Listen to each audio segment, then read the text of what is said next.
بسم الله الحمد لله والصلاة والسلام على رسول الله. السلام عليكم ورحمة الله تعالى وبركاته. دونك باسمي الخاص وباسم الفيدرالية الجزائرية لكرة السلة وباسم مديرية التقنية الوطنية باسم مديرية التكوين وباسم لجنة تكوين الحكام. دونك نرحبوا بأخينا وزميلنا أحمد الفلكي من مصر باش يشاركنا في هذا نوفيل في هذا السيسيون الجديدة وراح يتعلق الموضوع ان شاء الله بإليغال كونتاكت. Donc, comme nom personnel et au nom de la Fédération Jeune Basketball et au nom de la Commission de la formation des arbitres et marqueurs, les arbitres OTM, et au nom de nos arbitres, on souhaite la bienvenue à notre ami et collègue Ahmed El-Falaki d'Égypte pour qu'il nous partage avec nous un topic qui est très important, qui est très lié pour l'arbitrage. C'est le contact illégal. C'est-à-dire que c'est un point que l'arbitre doit connaître les principes du contact illégal, le principe du cylindre, le principe de la verticalité, etc., de la défense légale, etc. Donc, il va développer ça avec son équipe nationale, comme d'habitude. Donc, we are happy to receive today our friend and our brother, Ahmed El-Falaki from Egypt. He shared with us today one session, a new session of great topic of officiating, it's illegal contact. Je ne sais pas si M. Boufnik peut parler avant de commencer. Boufnik, vous la parole.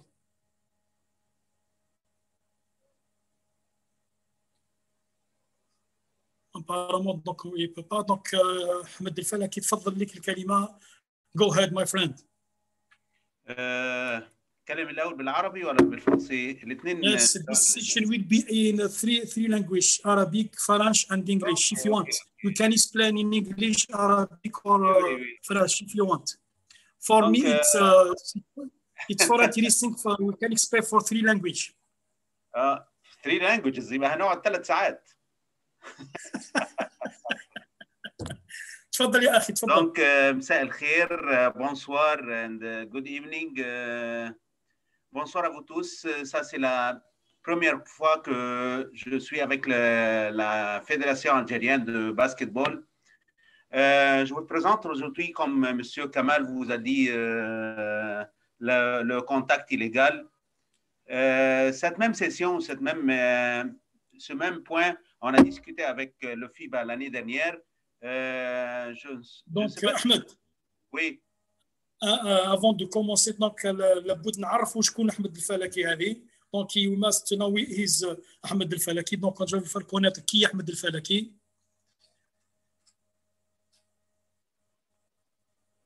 Vous voyez mon écran? Oui, je le vois, oui. Très bien. Donc, données personnelles, dans ce cas, Ahmed El-Falaki, nationalité égyptienne, c'est notre frère égyptien. Donc, il est né le 23 juillet 1963. Il est encore très, très jeune. Allah يبارك ربي يطول العمر إن شاء الله. Marié, deux enfants, Inch'Allah, ذرية صالحة. Donc, pour celui qui veut le contacter par mail, il est prêt à recevoir vos questions, vos suggestions en matière d'arbitrage. Il est à votre disposition. Donc, son boîte mail, c'est ahmedelfalaki@kiao.com. Aussi, Ahmed El-Falaki, expérience professionnelle, qu'est-ce qu'il fait actuellement? C'est-à-dire qu'il est président de la commission d'élite des arbitres égyptiens, c'est-à-dire que c'est le head referring in Egypt. Donc, il est pris en charge de la gestion et le développement de l'arbitrage égyptien, formation et suivi des arbitres, organisation des stages de formation. Vous le voyez ici, cette photo, elle était vraiment jeune. Allah يبارك لها السيالة سنوات تعود. Donc, arbitre de basket au niveau local égyptien, donc arbitre de mini-basket, c'est qu'il a commencé d'abord avec une de basket qui est très importante en 1978, arbitre national au niveau égyptien, donc en 1984. Au niveau international, c'était le Moustawa Douali, donc Ahmed El-Falaki, il est arbitre national, international, il a la période de 1996 jusqu'à 2013, c'est-à-dire qu'il a eu 17 ans de haut niveau. يعني كان في المستوى 17 سنة وهو في المستوى العالي. فانيك هنا كوميسار تكنيك فيبا. فانيك يعتبر كوميسار تكنيك فيبا يعني كوميسار تكنيك depuis 2015 à ce jour. C'est-à-dire qu'il a une expérience aussi en tant que commissaire technique. Aussi, il est membre technique de FIBA Afrique. Il était membre depuis 2014, la période mandat 2019. C'était pendant 4 ans, 5 ans, il était membre technique FIBA. Aussi, quelque chose qui est très important, c'est les délégués techniques FIBA depuis 2017 à ce jour. Et en dernier, donc, il est aussi instructeur FIBA depuis 2014 à ce jour. Il a eu même Level 1 2019-2020. Donc, vous avez vu après le parcours de notre ami qui est très riche en expérience et en connaissance. Donc, c'est pour ça, Inch'Allah, اليوم on va نستفدوا من الخبرة تاعو. وليك أحمد تفضل. مشكور. والله أنا ما كنتش فاكر إن أنا عندي الحاجات دي كلها. لا يا أحمد. الله يبارك. والله أنا بشكرك على التقديم الجميل ده. Je vous remercie pour cette présentation qui est très riche de mes dates, comme on dit. Yani. Donc, on rentre directement à notre présentation aujourd'hui. أنا عن نفسي ما بحبش أزود في البرزنتاسيون عشان ما بيحصلش distraction de mémoire. فنبص نعمل شير البرزنتاسيون اللي عندنا. طبعا احنا هنبتدي بالبرزنتاسيون اللي معانا هنا. On commence par le contact illégal.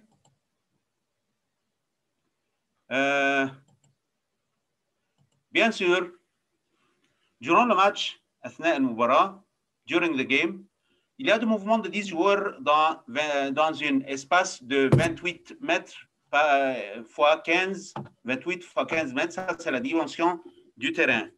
Donc, bien sûr, il y a des contacts sur le terrain. Quels sont les effets par lesquels on peut distinguer si ce contact est ou bien il est légal ou bien il est illégal? Il y a 4 points, comme on le dit en anglais, RSBQ. علشان نتكلم على الاحتكاكات او الاحتكاك في الملعب بين اللاعبين. طبعا احنا في مساحه الملعب بيبقى 28 في 15 وفي 10 لعيبه، اكيد كله بيحصل كونتاكت كتير. امتى نشوف الكونتاكت ده هل هو ليجل او illegal؟ Comme on le dit en anglais, اول نقطه بيتكلموا فيها c'est le rythme. Si le contact il a un effet au rythme du joueur, donc ça doit être sifflé comme étant un contact illégal. On doit le considérer comme un contact illégal. لو في الريتم بتاع اللعب، يعني ايه le rythme? Qu'est-ce que ça veut dire le rythme du joueur? Le rythme du joueur, ça veut dire s'il dribble ou bien il court, il a un rythme, on peut l'entendre. Si on entend quelque chose qui n'est pas correct après le contact, dans ce contact a été, il y a un effet de contact sur le joueur, donc ça doit être illégal. Ça, c'est le premier point qu'on peut distinguer au contact s'il est illégal ou pas. Donc, ça, c'est le rythme. Deuxième point, ça, c'est la vitesse ou le speed en anglais. Comme on le dit, le speed ou la vitesse, السرعة بتاعت اللاعب لو اتأثرت. احنا المره الاولانيه قلنا الريتم، دلوقتي بنتكلم على سرعه اللاعب لو اتاثرت بعد الكونتاكت يبقى ده كونتاكت illégal. Donc si la vitesse du joueur ça était effectué par affecté par le contact, donc ce contact est illégal. ثالث حاجه، troisième chose, le balance, the balance ou l'équilibre du joueur. l'équilibre du joueur اذا كان الاتزان بتاع اللاعب اتاثر بعد الكونتاكت، يعني لعيب حصل كونتاكت فهو الاتزان بتاعه حصل له اختلال في الاتزان، ده برضه يبقى كونتاكت illégal. النقطة الرابعة اللي هي كويكنس أو رابيديتي، بيسموها l'accélération برضه. لو l'accélération du joueur était changée après le contact, donc ce contact est considéré illégal. يبقى ال RSBQ لازم آخد بالي بالأربع نقط دول. On doit distinguer ou on doit constater ces 4 points. S'il y a un changement de ces 4 points après le contact, donc ce contact est considéré illégal. Le rythme, the rhythm, the speed, balance and quickness. Le rythme, la vitesse, l'équilibre et la rapidité du joueur. En sommaire, qu'est-ce qu'on va parler maintenant du contact illégal? on va parler du principe du cylindre, position légale de défense, comment marquer un joueur avec le ballon ou sans ballon, le principe de verticalité, ou bien on va expliquer avec notre équipe comment distinguer le principe de verticalité et joueur qui est en l'air, l'écran, comment il est légal ou illégal, le passage en force ou obstruction, tenir ou pousser entre les joueurs sur le terrain et le jeu posté. Donc, le principe général du cylindre. Maintenant, on commence par, on écarte ces joueurs, on commence par ces deux joueurs avec nous. Qu'est-ce que c'est vous voyez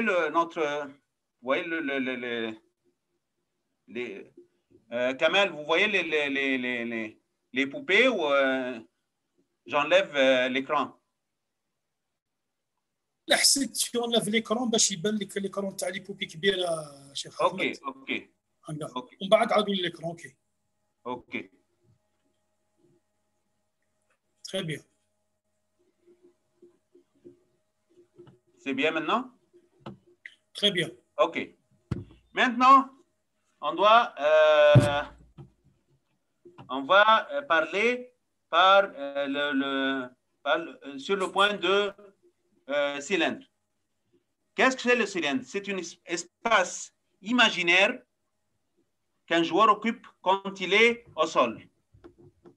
Comme celui-ci. Ça, c'est un joueur, un défenseur. L'espace qui occupe ce joueur verticalement, ça, c'est le cylindre.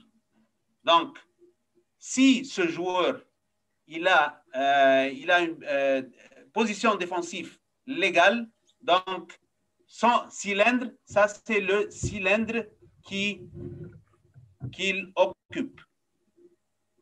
Voici le cylindre du joueur. Ce cylindre est jusqu'au plafond.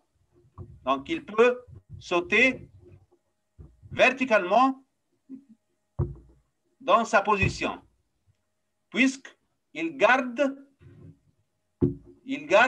sa position de cylindre. Donc, voici, ça c'est le cylindre imaginaire. Comment on distingue le cylindre de ce joueur? Le cylindre du joueur défensif est distingué de l'avant par les paumes de ses mains. Voici les limites de ces paumes de ses mains qui sont à peu près au niveau de ses épaules. À peu près au niveau de ses épaules. Et du derrière par la limite des hanches. Donc, par les hanches ou bien les fesses. Donc, ça, ce sont les limites de devant et derrière du joueur. Et des deux côtés, quand on dit que maintenant ce joueur est en position défensive et légale, donc des deux côtés, donc la distance ici entre les deux mains, c'est à peu près la distance entre les deux épaules. Et les deux pieds écartés au même niveau des deux bras ou des deux mains du joueur défensif. Donc ce sont les limites du cylindre du joueur défensif. Maintenant, comme on dit, les mains et les bras peuvent être étendus devant la torse, ou bien il peut enlever ses mains en haut, puisque tout ça, et ce sont dans les mêmes limites. Donc, il peut enlever ses mains, il peut sauter encore. Donc, ça, c'est le principe du cylindre du joueur.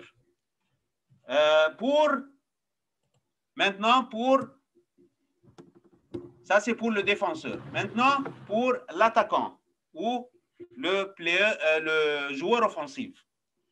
les limites du cylindre pour l'attaquant ou le joueur offensif, comme on a distingué en 2020, en octobre 2020, en avant, par les pieds, la même chose, en avant, par les pieds et par les limites du ballon que le joueur porte, à condition que ce ballon est au-dessus de ses jambes. Donc, si ce joueur, il traverse ou il avance de cette direction, donc ça c'est ce même cylindre du joueur. On va le voir maintenant. Voici le cylindre de ce joueur. Donc, tout ça, c'est légal, comme on l'a dit, pour le défenseur. Maintenant, ça c'est pour le joueur offensif. Ça c'est pour le joueur défensif, comme on l'a expliqué. Donc, ce sont les deux cylindres. Les deux cylindres des deux joueurs maintenant, ce sont légaux.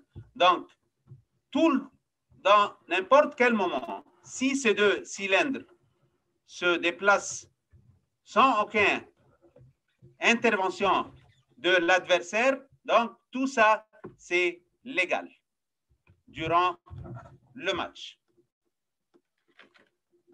Ça, c'est l'explication du cylindre du joueur attaquant ou bien du joueur défensif. Donc, le joueur offensif avec le ballon doit disposer l'espace pour commencer ou dribbler ou bien tirer ou passer le ballon. Donc, tout ça, c'est légal. Si un des deux joueurs, il commence à sortir le bras ou les pieds de son cylindre, donc celui qui sort de son cylindre est responsable du contact. Maintenant, si on voit cette action, si l'attaquant ou le joueur offensif commence à lever le bras, donc c'est ça c'est la responsabilité du joueur défensif. Comme on le voit maintenant, si ce joueur, il commence à lever le bras, donc ça c'est une faute contre le joueur offensif. Au contraire, si ce joueur défensif, il garde sa position et le joueur offensif maintenant, il essaye pour dépasser le défenseur, il utilise sa main. Donc maintenant, cette position, on voit que ça c'est le cylindre du joueur défensif et c'est l'attaquant qui est, ou le joueur offensif qui a utilisé son main pour écarter son chemin. Donc, maintenant, c'est l'attaquant qui est le responsable à n'importe quel contact qui se passe entre les deux joueurs maintenant. On doit distinguer tout le temps ce qui se passe entre le joueur défensif et le joueur offensif pour savoir comment siffler la faute, comment distinguer la faute. Donc, on retourne maintenant à... On va retourner à l'écran qu'on a partagé. نرجع دلوقتي اللي احنا كنا فين شير سكرين.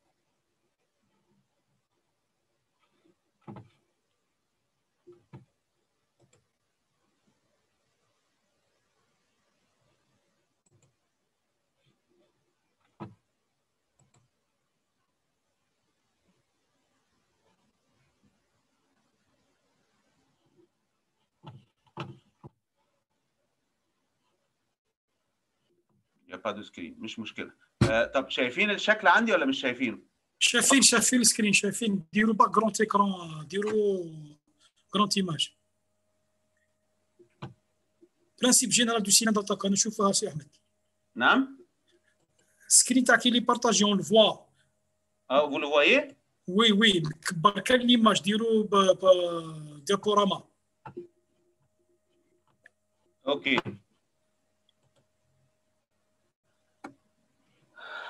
Donc,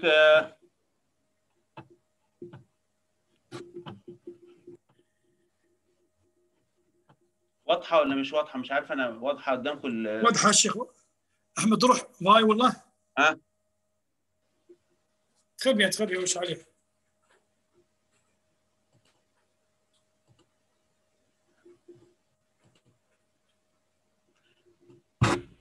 Comment définir la position légale de défense maintenant? Être à la verticale au-dessus des appuis, il est à face de l'adversaire. Le joueur maintenant défensif, il est à la face de l'adversaire. Il a les deux pieds sur le sol. Donc, tout le temps, quand quelqu'un se déplace avec ses pieds latéralement ou vers l'adversaire, donc c'est le défenseur tout le temps qui est le responsable du contact.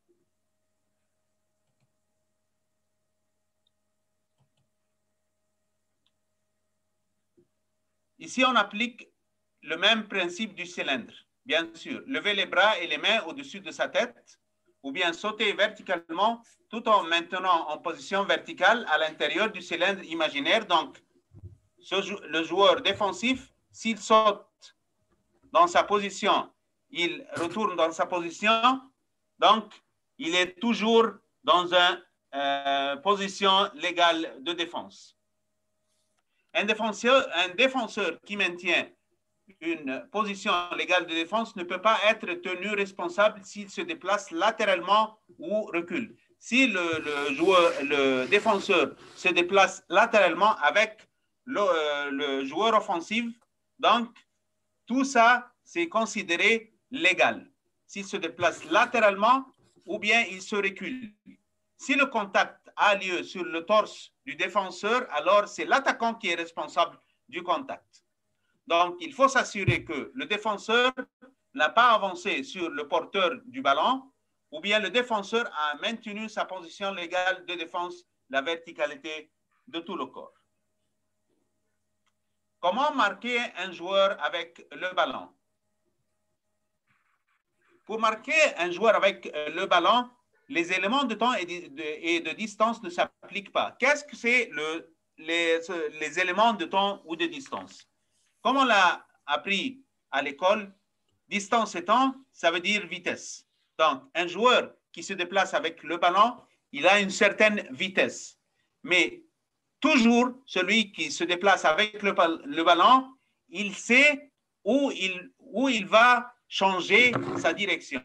Donc, les éléments de temps et distance ne s'appliquent pas. C'est-à-dire que si je suis un défenseur et je garde un joueur attaquant, donc c'est lui qui est le responsable de changer sa direction pour éviter n'importe quel contact.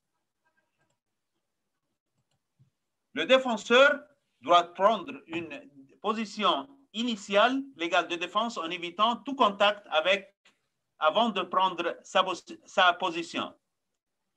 Après avoir pris sa position légale de défense, le principe de cylindre, maintenant, on applique le principe de cylindre. Maintenant, si on marque un défenseur marque un joueur qui est sans ballon. Maintenant, pour se déplacer librement sur le terrain de jeu, prendre toute position qui n'est pas déjà occupée par un autre joueur. C'est-à-dire que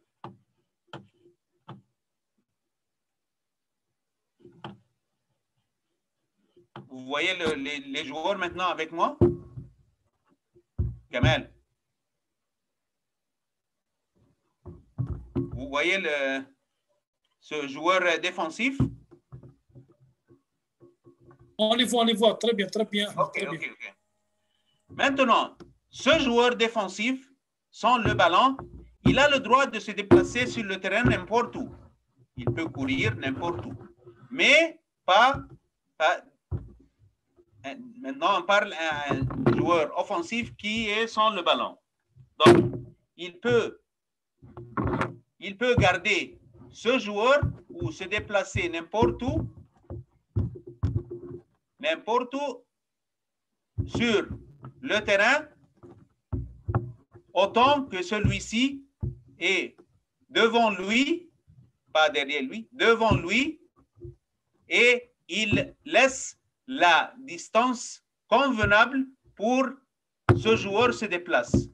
Maintenant, si ce joueur se déplace et le défenseur vient, il vient maintenant se cogner à lui, donc c'est le défenseur maintenant qui est le responsable. D'accord? Si ces deux joueurs se déplacent, on retourne encore une fois au principe du cylindre. Donc, parfois, l'attaquant, il veut dépasser le défenseur. Donc, il utilise ses mains, encore une fois, pour écarter. Maintenant, il utilise son bras pour écarter et passer derrière le défenseur. Donc, ça, c'est la responsabilité maintenant du joueur attaquant. Mais si ce joueur, il se déplace, le joueur attaquant se déplace, il y a une intervention avec n'importe quelle partie du corps du joueur défenseur, comme on le voit maintenant, le défenseur, il écarte son bras pour défendre illégalement le joueur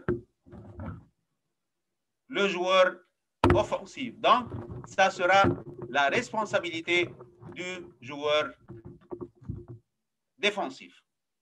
J'espère que l'explication est claire.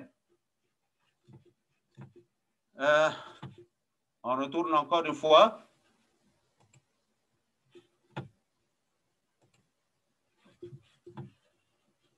À la présentation.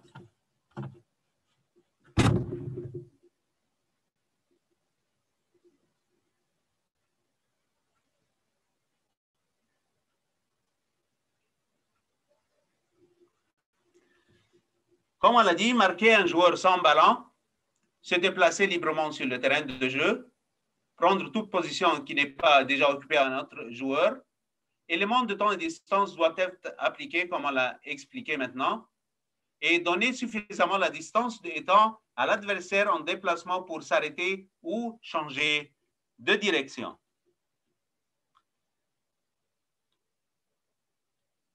Dès qu'un défenseur a pris une position initiale légale de défense, il peut se déplacer pour marquer son adversaire.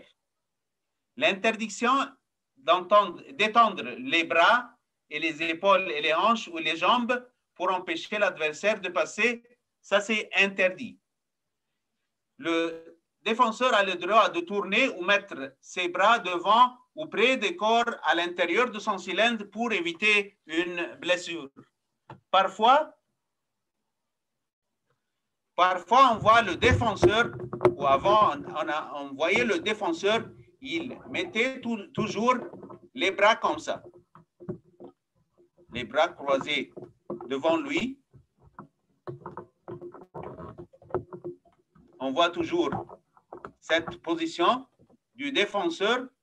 Il a le droit de croiser les bras, mais puisqu'il est dans son cylindre, il peut se déplacer pour éviter soi-même. Mais si il utilise encore les bras croisés pour pousser l'adversaire, donc encore une fois, on retourne au même principe du cylindre que ça doit être une action illégale et ça doit être sifflé comme faute du défenseur.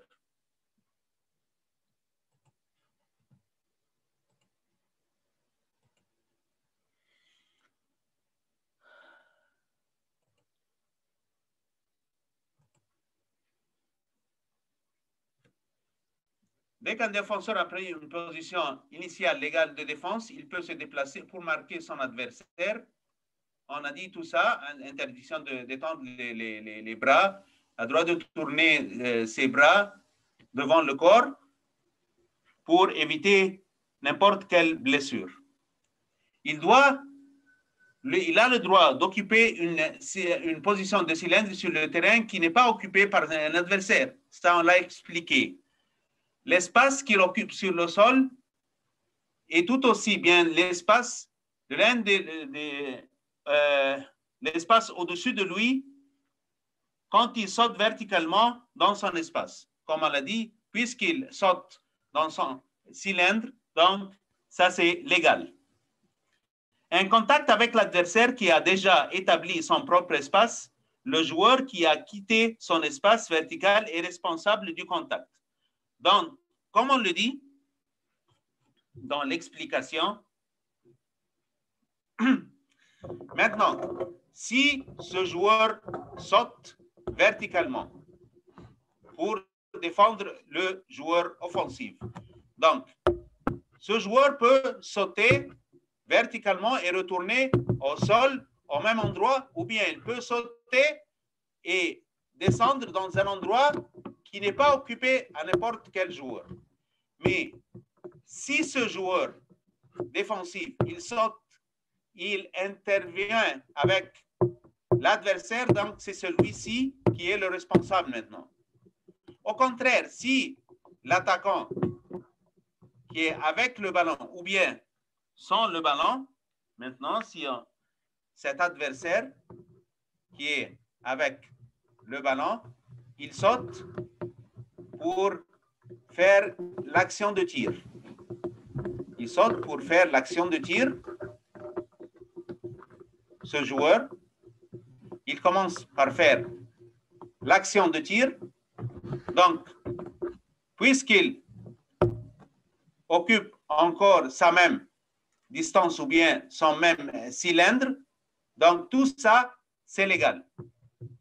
Si l'attaquant maintenant, il saute avec le ballon et il utilise l'autre main pour écarter sa distance, donc c'est maintenant l'attaquant qui est responsable au contact. On voit maintenant, on peut voir ici, hein? C'est l'attaquant qui utilise sa main gauche pour écarter ou éliminer le bras du défenseur. Donc, ça c'est un contact illégal du joueur attaquant. Parfois, ces deux joueurs, ils utilisent encore les jambes. Ce joueur défensif, il utilise ses jambes. Et on ne peut pas constater sur le terrain qu'est-ce qui se passe. Parce que toujours, nos yeux, nous sommes fixés au ballon. Et on ne constate pas qu'il y a un contact avec les pieds ou les jambes. Parfois, le défenseur, il fait cette action et ça, c'est une faute contre le défenseur. Au contraire, parfois, ce même attaquant, quand il utilise ses jambes de cette façon, donc c'est l'attaquant qui est maintenant le responsable du contact. Donc, comme on l'a dit au commencement, toujours on retourne au même principe, le principe du cylindre. C'est pour cela que toujours on dit que les principes, si on utilise les principes, toutes choses seront trop simples à effectuer durant le match.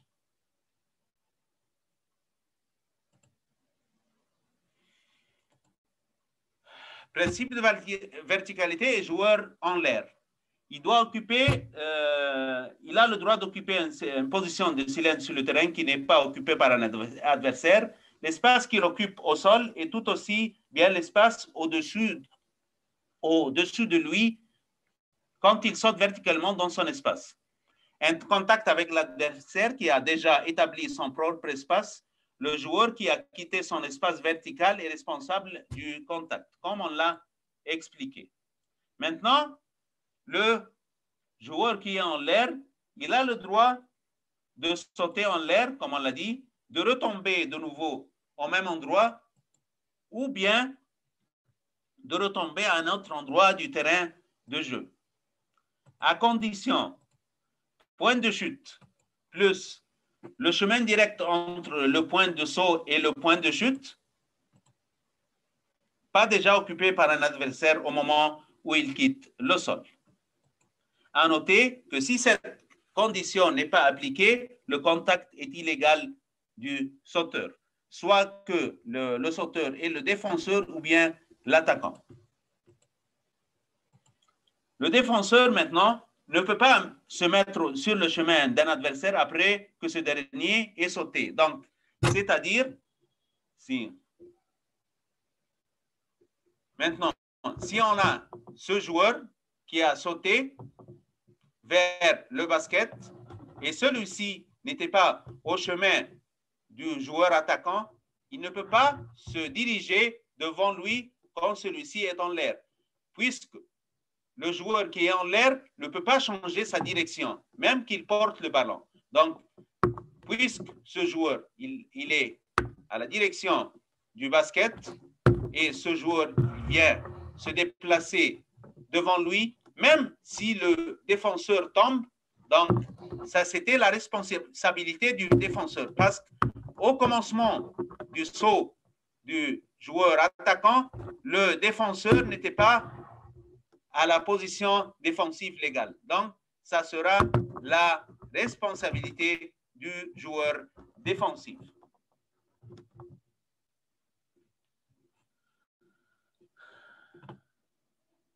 On retourne encore une fois pour le...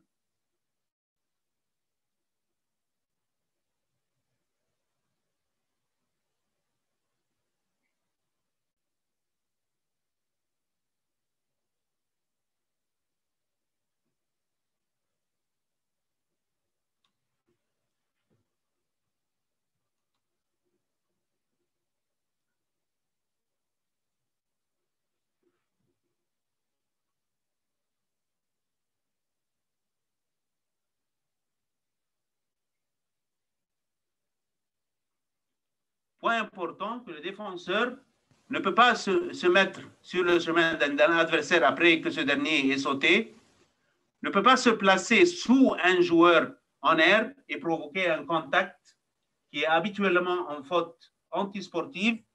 En ce cas, on peut considérer ce joueur défensif qui s'est déplacé sous le joueur qui est en l'air comme étant une faute antisportive et peut, dans certains cas, peut être très grave, on peut le siffler comme étant une faute disqualifiante.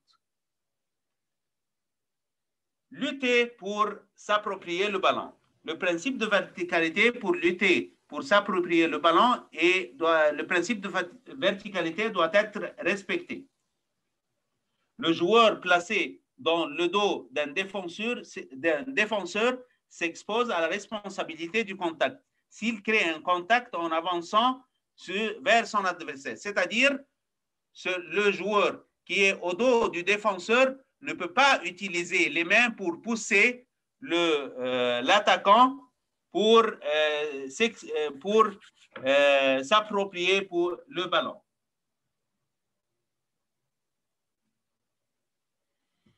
Illustration maintenant, comme on l'a expliqué avec nos joueurs, si maintenant le défenseur, comme on le voit sur l'écran maintenant, il étend ses bras sur l'adversaire qui est avec le ballon, donc c'est une faute. Au contraire, dans ce cas-là, ça c'est une faute contre le joueur offensif.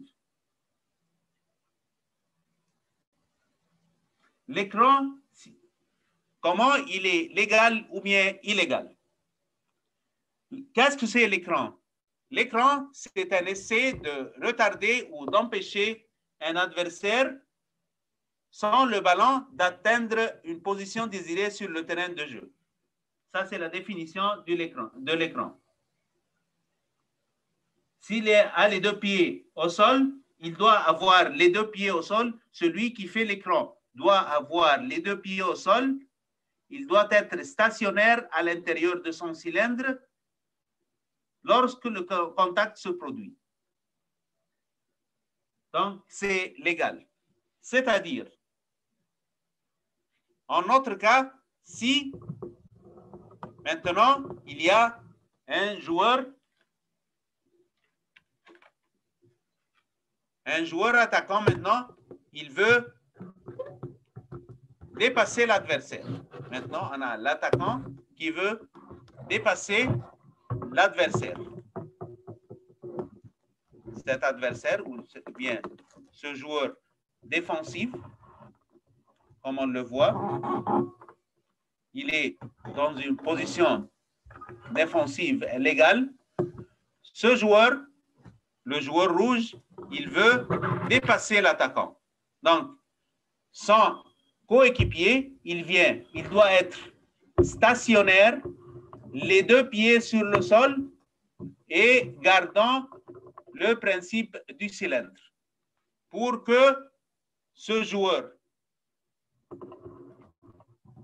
maintenant qui fait l'écran doit être correct, il doit avoir les deux pieds sur le sol, il doit être stationnaire. Qu'est-ce que ça veut dire stationnaire? Parce que si ce joueur veut se déplacer maintenant derrière son coéquipier, bien sûr, le défenseur, il veut atteindre l'attaquant. Donc, maintenant, si le défenseur se déplace, l'attaquant qui est le coéquipier maintenant qui fait l'écran ne doit pas se déplacer avec le défenseur. S'il se déplace, donc, ça c'est la responsabilité de l'écran. Ça c'est un écran illégal. On retourne maintenant à notre présentation.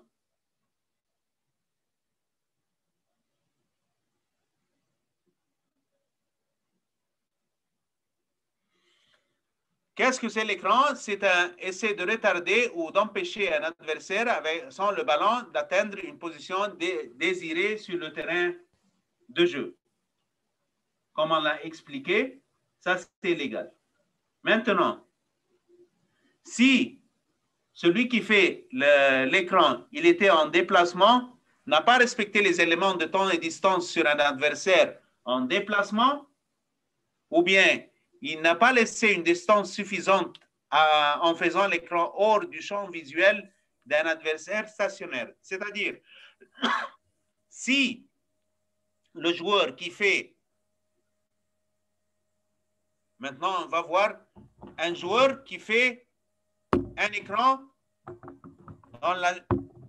dans un champ non visuel du défenseur, c'est-à-dire de cette façon. Donc, il doit lui laisser une distance suffisante puisqu'il est hors du champ visuel du défenseur, il doit lui donner une espace suffisante pour que l'adversaire peut se déplacer sans qu'il tombe. Parce que parfois, ce joueur ne sait pas qu'il y a un adversaire ou bien un attaquant ici derrière lui, donc il se déplace puisque ce joueur est cogné au défenseur, parfois ce joueur tombe en se déplaçant. Donc, ça c'est la responsabilité encore du joueur qui fait l'écran.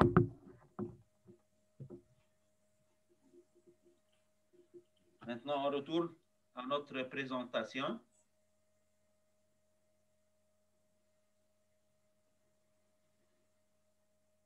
Lorsque le contact s'est produit, quand ces éléments se font sur le terrain, donc ce contact est illégal. ما ناش نشوفوا l'écran ديالك. Ok, pardon.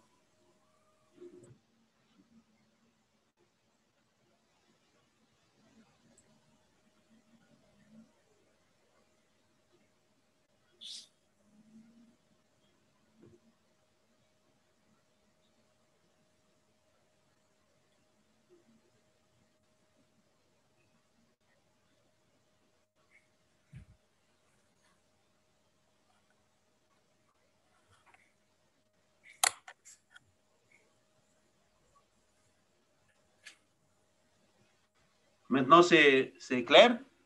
Oui, oui.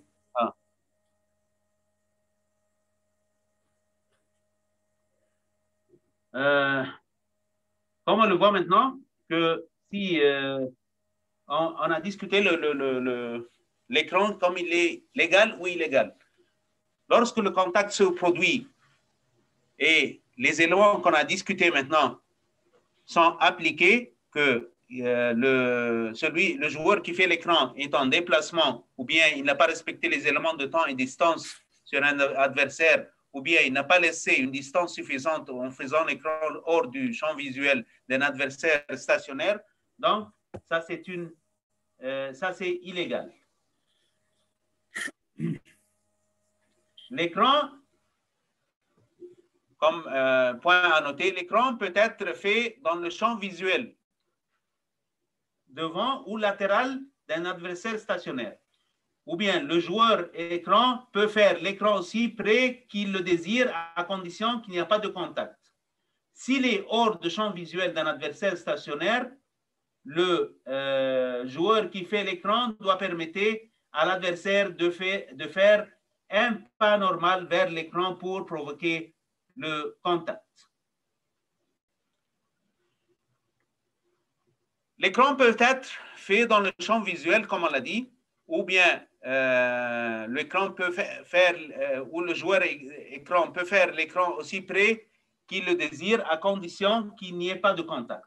Hors du champ visuel de l'adversaire stationnaire, le joueur, comme on l'a dit avant, le déplacement de l'adversaire, les éléments de temps et distance doivent être s'appliquer. Vous voyez que tout le temps, on garde les éléments de temps et distance puisqu'on garde un joueur qui ne porte pas le ballon.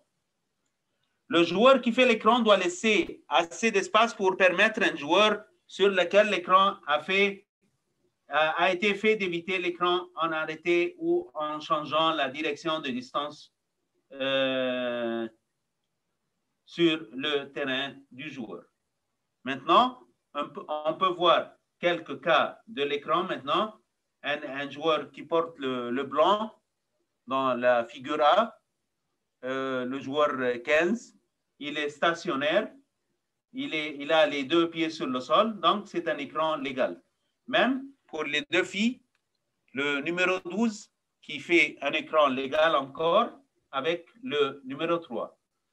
Maintenant, pour la figure ou l'image B, maintenant, il y a un contact parce que le joueur défensif qui fait l'écran, il s'est déplacé avec les pieds. Comme on l'a dit, il doit être stationnaire. Donc, ça, c'est illégal.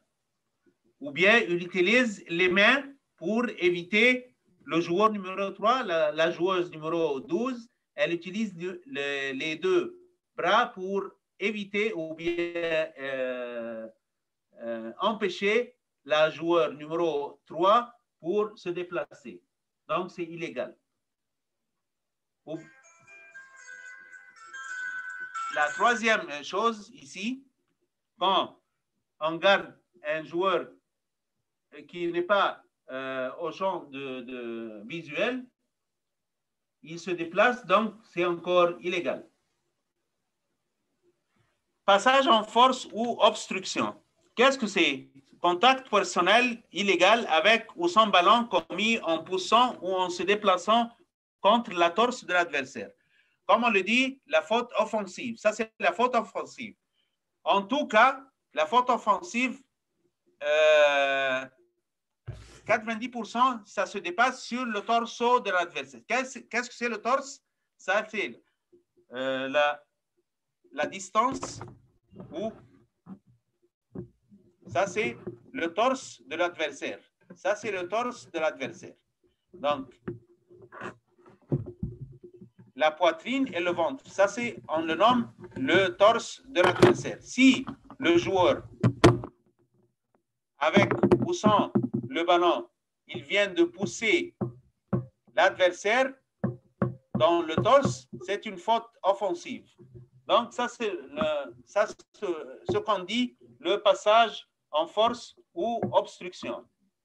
Le contact personnel illégal, qui entrave ou ralentit la progression d'un adversaire avec ou sans ballon. Donc, encore, ça c'est le passage en force, comme on le voit sur l'écran maintenant. On va voir l'écran.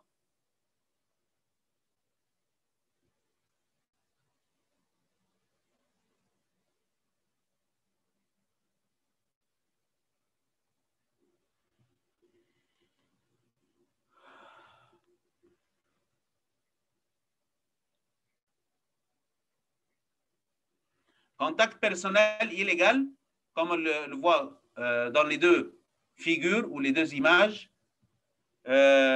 qui poussent par les épaules, ou bien le contact personnel illégal qui entrave ou ralentit la progression d'un adversaire avec ou sans le ballon. Donc tout ça, c'est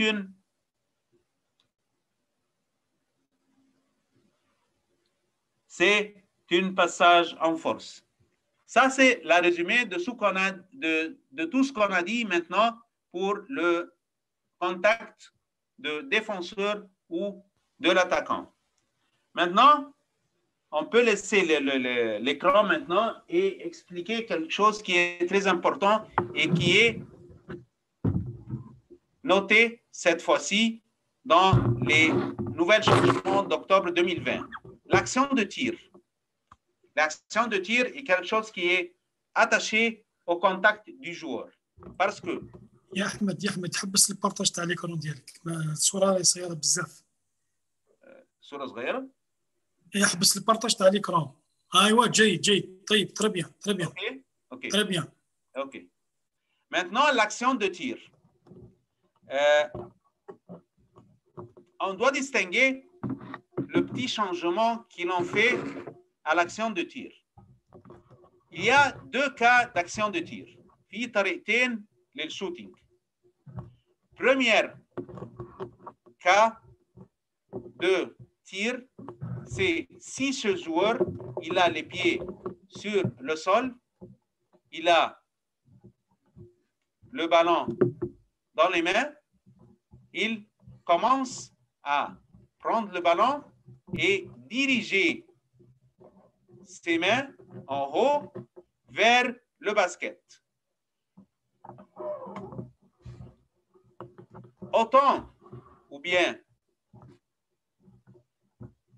comme on le dit, دايما بما إن les deux bras du joueur avec le ballon ne sont pas dirigés vers en haut et vers le basket, ça c'est pas considéré comme étant action de tir. C'est-à-dire, si ce joueur, il évite ou il empêche le défenseur, le joueur avec le ballon et ses deux mains avec, ou bien le ballon avec une main qui n'est pas encore en haut dirigé vers le basket, ça c'est pas une action de tir. Donc, ça c'est en cas de shooting ou de lancer les pieds sur le sol, ou bien ce joueur, il a le ballon, il saute pour faire un tir. عاود مرة تانية. لأن هو ده التغيير اللي حصل. Ça c'est le changement qui s'est fait. Avant, si ce joueur avec le ballon, il essaye d'enlever ou avec le ballon de prendre le ballon dans cette action, on le considère comme action de tir. Non, maintenant, action de tir doit être le ballon qui est vers le basket, en haut, qui fait son tir vers le basket. Ça, c'est en deux cas. S'il fait cette action quand il se tient debout comme ça, ou bien il saute dans son endroit. L'autre action de tir, c'est le lay-up shot. C'est-à-dire, nous savons tous, le lay-up shot, le joueur, quand il termine le dribble, il fait après le dernier dribble, il porte le ballon d'un ou des deux mains. Il commence à faire le premier pas, le deuxième pas, et puis il continue l'action. Dans ce cas, on considère ce joueur en action de tir dès que ce ballon devient sur la paume du main du joueur, ou bien il tient le ballon avec les deux mains pour continuer l'action. Donc, si à la dernière moment du dribble, il prend le ballon et l'action de l'adversaire est faite maintenant, donc ça c'est au commencement de l'action de tir. Donc, quand il continue ces deux pas, 1, 2, et puis il fait son lay-up, donc tout ça c'est considéré comme action de tir. Donc, c'est une chose très importante maintenant. Pour celui qui fait le lay-up shot, le lay-up shot, ce n'est pas essentiel que le ballon est en l'air et vers le basket. Dès qu'il prend le ballon du premier pas, après qu'il termine son dribble, et n'importe quel contact illégal se fait de l'adversaire ou du défenseur, donc c'est une action de tir. Au contraire, comme on l'a expliqué avant, celui qui a le ballon, il fait l'action de tir. Cette action de tir est considérée après qu'il lève les deux bras avec le ballon et il prend son action de tir vers le basket. Ça, c'est la différence entre les deux. Et jusqu'à maintenant, les arbitres confondent entre les deux actions. J'espère que ça suffit pour cette explication, Kamal. Ça suffit comme ça? C'est bon, Ahmed, c'est bon. Je pense qu'ils ont compris, c'est bon. Barakallah. Allah yakhalik. Amen. نفعوا؟ l'équipe ده نفع ولا ما نفعش؟ l'équipe nationale دي ما تنفعش. l'équipe nationale ده نفع ولا ما نفعش؟ نفع جيد جدا. كان نفع الانستالاسيون هاي الاشياء. سي بون احمد كملت المحاضره؟ كفايه. ترى يا خويا بارك الله فيك، شكرا على المحاضره القيمه. دونك ميرسي بور سيت très bonne prestation. Dans ce cas, on ouvre carrément les débats. Donc les jeunes, si نحن فتحاني للمناقشه، اذا كان اسئله ولا استفسارات اخ احمد راه معنا دونك يجاوبكم. Donc nos jeunes, si vous avez des questions ou bien des choses que vous n'avez pas compris, c'est le moment de poser les questions pour notre instructeur Ahmed Al-Falaki. Donc à vous plume les jeunes. Donc si اللي عنده سؤال يرفد يده باش نعطوا له لا ما. Si n'arrive pas à parler, il peut écrire sur le chat. انا ما حبيتش اطول الكلام قوي عشان نبقى في كونسنتراسيون بس. لا بارك الله فيك شيخ، شكرا على محاضره قيمه. Donc les gens, si vous avez des questions, n'hésitez pas. Moi, j'aimerais bien que vous posez des questions. راه معنا الشيخ الفلكي، donc on profite de sa présence معنا.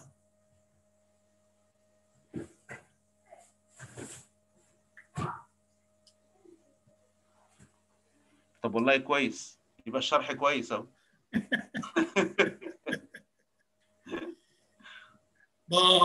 Nice explication, thank you. نشكروا فيك يا شيخ ما شاء الله.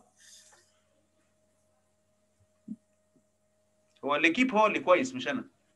لا الشيف ديكيب هو اللي كويس. الشيف ديكيب بس الشيف ديكيب. ليكيب والشيف ديكيب. انا شايف ايمان رفع ايديها عايزه تسال حاجه. انيس بناني.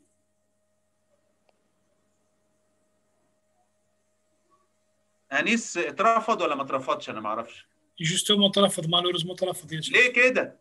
ايوا سي شيخ كارل. انا مع اني قايل رابور كويس فضحنا يعني.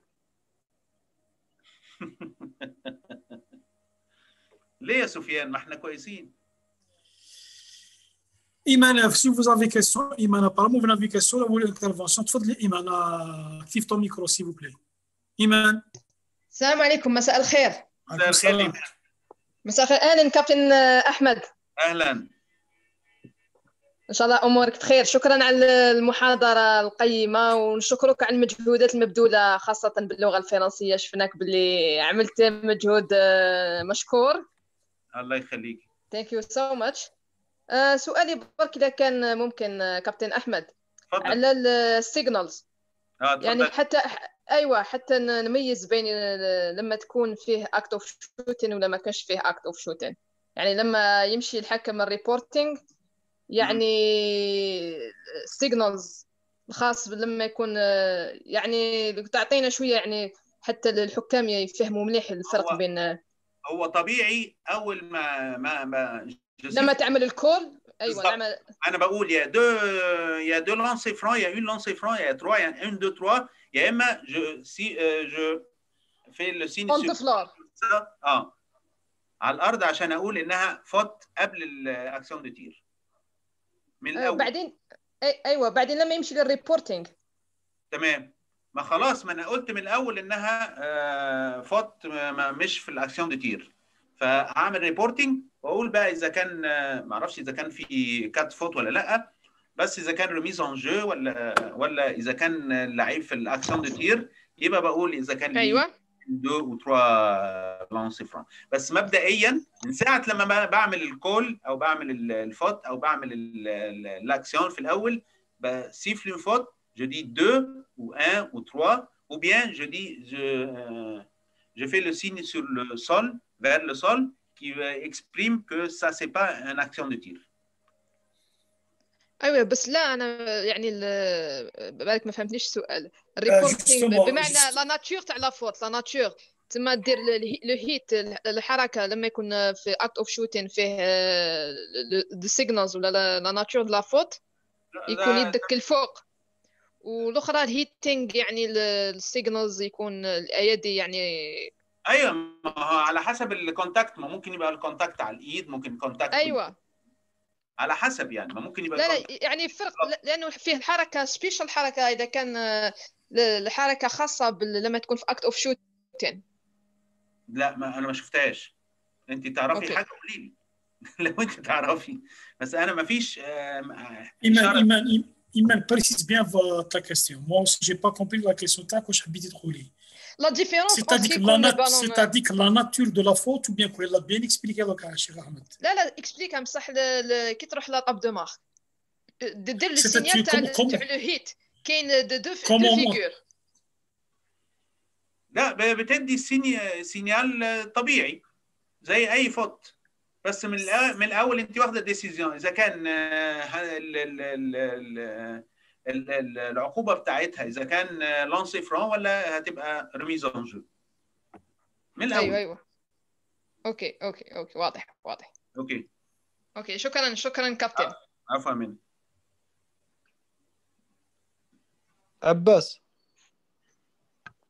شكون عباس بروان حبيبنا كي دايره؟ وي بونجور لي زامي. راكم صافا صحه بخير؟ لاباس خويا عباس. والله غير في نعمه الحمد لله. تفضل خويا عباس تفضل صافي بليزير. استاذنا مرحبا بك في الجزائر. الله يخليك. راه في مصر. جامري راه في مصر. مصر على بالي. مرحبا بك في الجزائر عندنا. الله يخليك. نرحبوا بكاع بالضياف تاعنا ان شاء الله كاع مرحبا بهم. مرحبا بك. Et concernant un cas de contact illégal qui se répète souvent dans nos stades, dans nos rencontres, et que presque la majorité, je dis bien la majorité de nos arbitres ne sifflent pas. Alors, lors d'un dribble d'un joueur attaquant, le joueur défenseur étendre sa main, la pose sur la poitrine du joueur en position de dribble, l'empêchant de progresser faute de force. Et de ce fait, le défenseur a commis une faute de marquage illégal. Pour avoir étendu sa main et en même temps a quitté sa position verticale de cylindre. Là, il y a encore une autre action qui se fait de tous les joueurs défensifs. Ce dribbleur et le joueur défensif, il met ses mains sur le défenseur comme ça. Ça, c'est illégal. Cette position. Cette position est illégale. Et quand je vois cette action, donc, j'avertis, enlève tes mains. Enlève tes mains. La troisième fois, ça, c'est une faute. Parce que tu l'as averti une, deux fois, et tu ne dois pas avertir tout le temps. Donc, puisqu'il met, ou bien il touche, ou bien il met tous les mains. Ça, c'est illégal. C'est illégal. De mettre les mains comme ça pour garder un joueur avec le ballon, puisqu'ils sont dans le champ visuel du défenseur. Ce n'est pas nécessaire qu'il met ses mains comme ça. Ce n'est pas nécessaire. D'accord? C'est illégal. Le marquage, ça devrait être au moins par derrière. On marque le défenseur, c'est par derrière. Oui, par derrière. Parfois, si on marque l'attaquant par derrière, on peut le toucher, seulement toucher comme ça, et puis enlever les mains. Seulement toucher pour savoir s'il est derrière nous ou non. Voilà. Donc, le marquage de face, c'est surtout s'il pose sa main sur sa poitrine. C'est illégal. C'est illégal. Et de ce fait, il empêche la progression de l'adversaire. Bien sûr, bien sûr. Parce qu'on ne peut pas distinguer si c'est un touche ou bien il pousse. D'accord? Merci, Capitaine. Merci. Merci. Je peux ajouter une chose, monsieur Al-Falaki?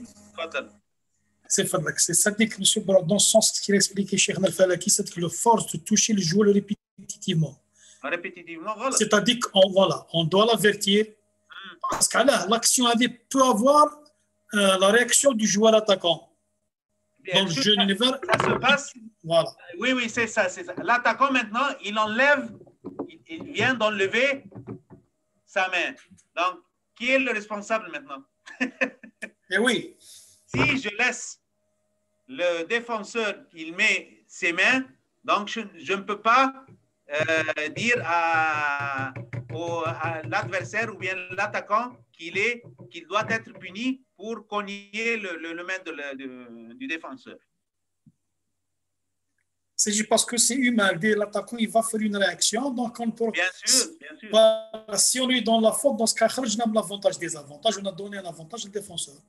Et bien sûr, en ajoutant à tes mots, Kamal, si je vois un contact illégal, même si c'est léger, je vois le sifflet au commencement. Parce que parfois, le contact léger, ça devient plus grave et plus grave et plus grave. Et ça peut être très grave, comme doit maintenant le sifflet antisportif. Donc, pourquoi aller au antisportif tandis que je devais le siffler au commencement comme étant faute normale? Exactement.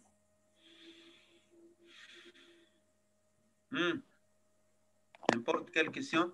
Je sais que c'est une chose essentielle. Il n'y a pas beaucoup de questions, mais on doit tout le temps l'expliquer aux arbitres pour se rappeler encore une fois, chaque fois, les cas qu'on siffle les contacts illégaux.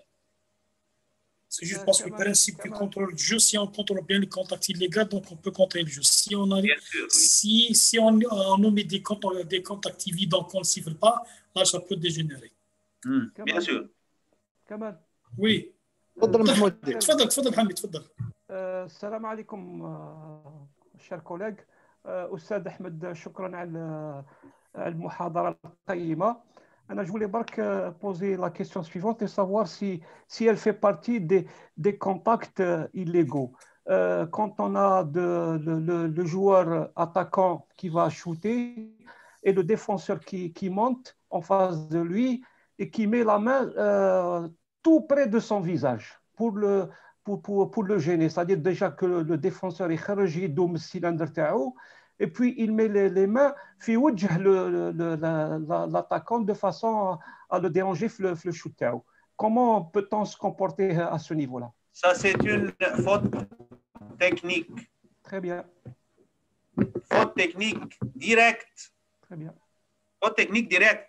Il ne faut pas mettre la main devant le visage du shooter. Ça, c'est une faute technique. Ou bien vous l'avertissez, ou bien vous le sifflez directement. شكرا أستاذ. بارك الله فيك. Merci. Merci. Merci Hamid pour l'intervention. Puis-je poser une question, s'il vous plaît? تفضل خالد تفضل. Salam alaikum. Alaykoum salam. Très heureux de vous avoir parmi nous, Monsieur El-Falaki. Shukran, shukran. Moi, ce que je voulais savoir, c'est par exemple les deux pivots. Alors, il y a un pivot attaquant et un pivot défenseur qui sont pratiquement à la limite de la zone restrictive. Oui. Alors, le porteur de balle qui est l'attaquant, dos au panier, et essaye, c'est-à-dire pousse vers l'arrière, c'est-à-dire il pousse le défenseur. Le défenseur essaye de se mobiliser pour que l'attaquant ne puisse pas le pousser. Il se fixe et il continue à le pousser. Est-ce qu'il y a une faute du défenseur qui empêche l'attaquant de le pousser, ou bien est-ce qu'il y a une faute défensive de l'attaquant qui essaye de pousser le... Donc, je vais te l'expliquer maintenant. Merci beaucoup. Puisque le joueur défensif, il se tient légalement devant l'adversaire, considérant que ça c'est l'attaquant, ça c'est l'adversaire. Il recule. Donc, celui-ci est poussé par l'adversaire, par l'attaquant. Donc, puisque celui-ci, il garde toutes les conditions de position légale pour le défenseur et celui-ci le pousse, donc, ou bien il tombe, ou bien il recule à cause de ce que l'adversaire l'a fait, le pivot. Donc, ça doit être considéré comme faute contre le joueur attaquant. Celui-là, c'est l'offensif, il est porteur de balle. Oui, le porteur de balle, oui, bien sûr. Oui. D'accord. Elle est sur la table, Oui. Voilà, d'accord. Merci beaucoup. Oh, de rien, je vous en prie. Barakallah fi Khaled pour la question. Le post bas, il est très important à surveiller. Déjà les gabarits dialogue. Attention au niveau des coudes, des genoux, etc. Le pousser. Aussi, il y a le fake. Si la position, il fait plus, le fake aussi. Voilà, merci Khaled. Barakallah fik, Aïchk, barakallah fik. D'autres questions, les jeunes? D'autres questions?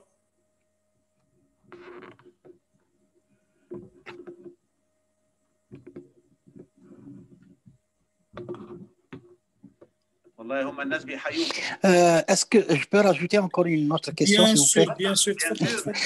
Barakallah fik. On sait tous, et il a bien expliqué, Monsieur El-Falaki, sur un joueur porteur de balle. Quand on défend sur lui, il n'y a pas la notion de temps et d'espace, elle n'est pas appliquée. Et au moment que le porteur de balle saute vers le panier, il faut que son chemin soit libre. Maintenant, si le défenseur intervient après le saut de l'attaquant, il y a le contact. Ici, s'il y a contact, c'est la faute du défenseur. C'est le défenseur qui est responsable.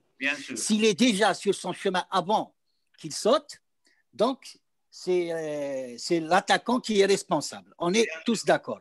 Maintenant, conteste, c'est-à-dire que l'arbitre décide que c'est la faute de l'attaquant ou bien du défenseur quand l'attaquant lève un pied vers le panier et il n'a pas encore sauté avec les deux pieds. Est-ce que la notion de décoller du terrain, de son espace, c'est-à-dire avec les deux pieds ou bien avec un seul pied? Bien sûr, le joueur qui est en l'air, comme on l'a dit, il ne peut pas changer sa direction. Mais puisqu'il a un pied sur le sol encore, donc ce n'est pas un joueur en l'air. Donc il peut, jusqu'à maintenant, il n'est pas un joueur en l'air. Donc s'il fait par exemple, il fait le premier pas, ensuite il essaye de sauter avec le deuxième pas, dès qu'il saute avec le deuxième pas, c'est là où il est, c'est-à-dire il est pris en considération un jump ball. Oh oui, c'est ça. Un jump shoot plutôt. Jump shoot. Oui. Voilà. Merci beaucoup, Aïchk. بارك الله فيك. وفيك بركة، ربي يحفظك. الله يخليك.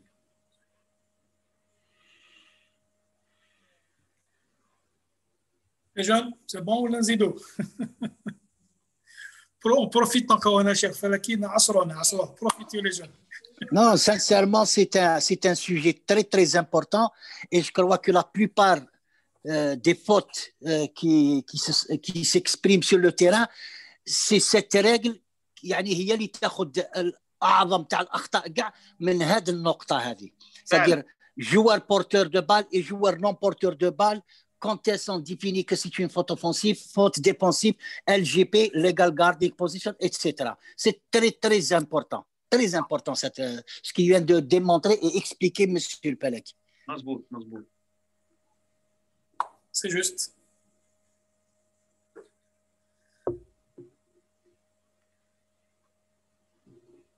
Donc, s'il n'y a pas de questions, donc je ne sais pas. ولا عندك إضافة شيخنا الفلكي؟ إيمان. Je ne vois pas. إيمان تفضلي. يزيد فضلك مسيو حموتان. عندي بالك une autre question اللي كيما قال. عندك سير ولا بالك؟ لا سي سير. تفضلي. حبيت dans le contexte اللي كان يتكلم فيه مسيو مادي على لي فوت enfin pendant le match. هما حبيت نقول بالك اكسبليكينا مسيو الفلكي كاينين بزاف لي كونتاكت في الماتش مي دي فوا لازم نصفيو لي كونتاكت هذوك ما نقدروش نصفروا كامل لي كونتاكت on peut pas siffler tous les contacts pendant la rencontre donc monsieur el Falaki est-ce que vous pouvez nous donner des conseils par rapport c'est-à-dire prendre la bonne décision par rapport au déroulement de la rencontre. بص في حاجه اسمها التحكيم الوقائي اللي هو الاربيتراج بريفونتيف. وي الاربيتراج بريفونتيف. دايما الكلام والافيرتيسمون بيساعد كتير جدا انه ما يحصلش في كونتاكت كتير. on doit avertir parfois que cette action est illégale. Cette action est illégale. Ne le faites pas. Si ça c'est entre qui n'est pas trop clair. فلازم احدد من الاول اقول له ne fais pas ça, ne fais pas ça, ne fais pas ça. Donc, on peut éviter tous les contacts qui sont légers, comme on le dit. Parce que parfois, le contact léger est مؤثر, comme on le dit. Influent. Influent. Parfois, un contact léger qui est influent. Mais, comme on l'a dit au commencement, s'il influe sur les 4 éléments qu'on a expliqués au commencement, donc ça doit être considéré comme illégal. داكور شكرا واضح نقدر نزيد سؤال واحد اخر في نفس السياق. تفضلي. الا كان فيه مثلا الكونتاكت مي نشوفوا لو ديرولمون تاع الماتش اسكو نقدروا نصفروا الا كان فيه نشوفوا لافونتاج اي ديزافونتاج. ممكن تسيبيه طالما انت بتقولي فيه افونتاج. تمام. ممكن تسيبيه. اوكي واضح يعني يكون حساب لا سيتوياسيون يكون فيها اللاعب ومع نتبعوا لا كوهيرونس تاع لو سيفلي حبيت نكونوا دائما على نفس الخط في اتخاذ القرار. لا كوهيرونس هي تري امبورطونت. بالضبط صحيت. بارك الله فيك كابتن احمد. الله يخليك. شكرا ايمان.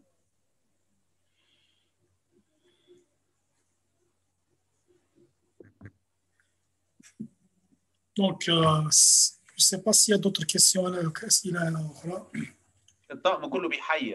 Moi, je suis surtout les jeunes. S'il vous plaît, les jeunes arbitres, posez les questions. N'hésitez pas. ما تحشموش ولا تحشم هنا دونك تحشم في التيران لا ميم شوز في التيران. بالضبط اهم حاجه ما تحشمش. Exactement. Si vous... je ne veux pas que tu te trompes sur le terrain. اسال دلوقتي عشان ما تغلطش في التيران بعد كده. Comme je l'ai toujours dit, il n'y a pas de question bête. بالضبط. ما كاش منها. بالضبط. اوكي باست ولا في تخيل في نفسك في كيسيون بات صارك في الماتش ما عندكش الاجابه في الماتش.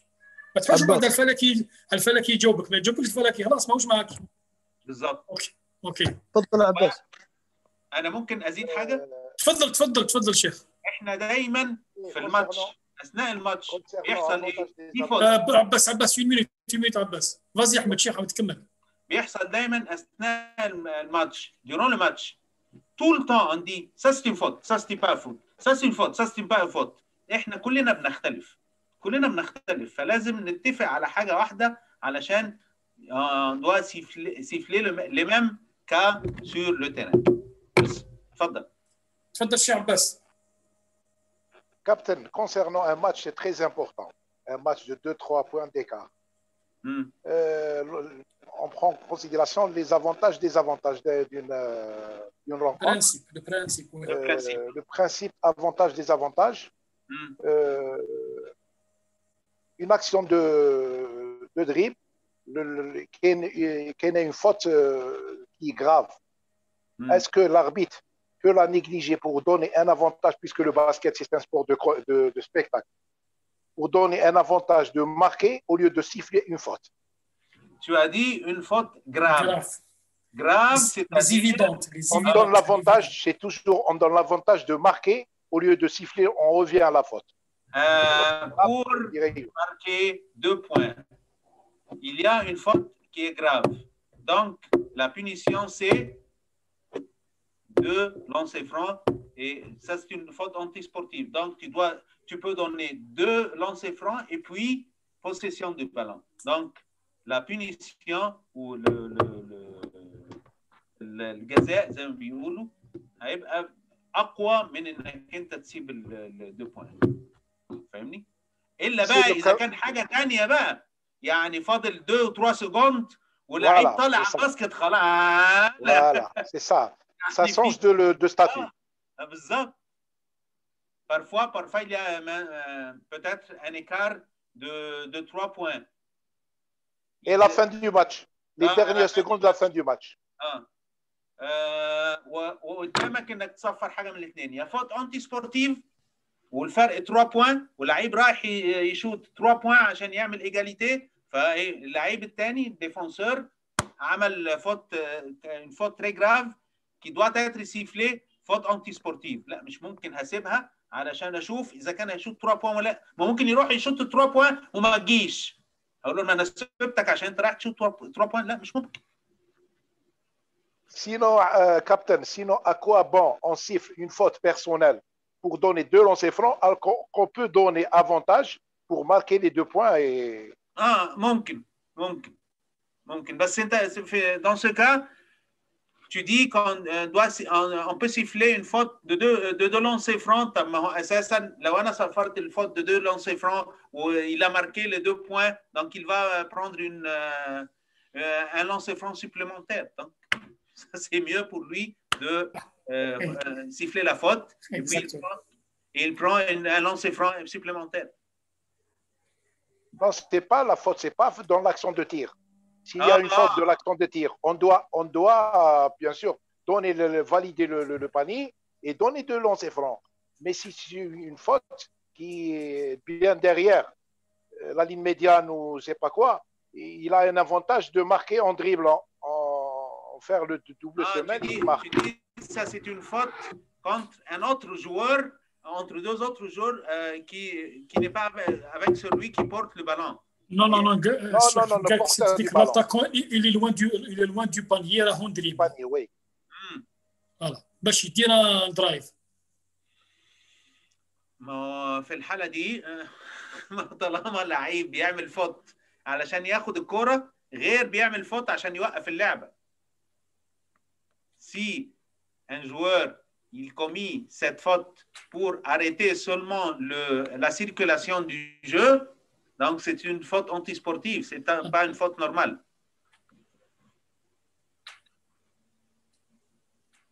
C'est autre chose. Ça dépend de l'appréciation de l'arbitre. Non, mais ça dépend.